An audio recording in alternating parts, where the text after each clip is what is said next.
સુરત શહેરમાં ફરીથી બોગસ ડોક્ટરોનો રાફડો ફાટ્યો। સુરતના ડિંડોલી વિસ્તારમાં વગર ડિગ્રીએ ક્લિનિક ચલાવતા આ બોગસ ડોક્ટરો પાસેથી દવા સહિત મેડિકલનો સામાન પર કબજે કરીને પોલીસે કાયદેસરની કાર્યવાહી કરી છે। નવાગામ ડિંડોલી વિસ્તારમાં મોટા ભાગે શ્રમિક વર્ગ અને પરપ્રાંતિ લોકો રહે છે। તેમની બીમારીના ઇલાજ માટે તેઓ ક્લિનિકમાં જતા હોય છે, ત્યારે વગર ડિગ્રીએ ક્લિનિક ચલાવતી 2 મહિલા સહિત કુલ 6 બોગસ ડોક્ટરોને ઝડપી પાડવામાં આવ્યા। લોકોની જિંદગી સાથે ચેડા કરનારા આ બોગસ ડોક્ટરોને ક્લિનિકમાંથી દવા સહિતના મેડિકલ સાધનો સાથે ઝડપી લેવામાં આવ્યા છે। આ તબીબો દવા ઇન્જેક્શન સાથે બાટલાઓ પર આપતા હતા।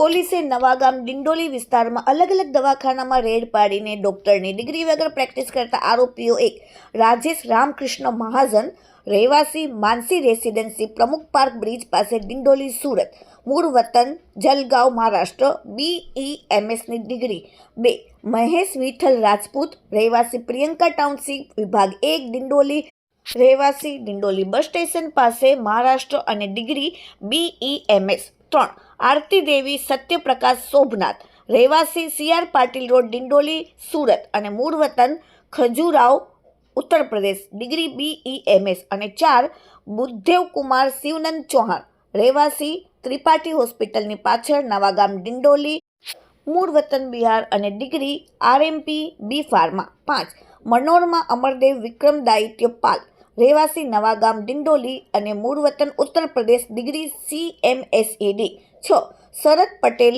રહેવાસી શ્યામવિલા સોસાયટી, મધુરમ સર્કલ પાસે, ડિંડોલી, મૂળ વતન મહારાષ્ટ્ર અને ડિગ્રી BEMS નાઓને ઝડપી પાડી તેમના ક્લિનિકમાંથી મળી આવેલ તમામ દવાઓ, મેડિકલના સરસામાન મળીને કુલ કિંમત ₹52,419નો મુદ્દામાલ પોલીસે કબજે કર્યો।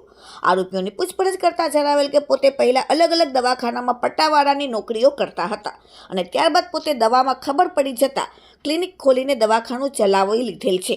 Bureau report, daily India TV, Surat.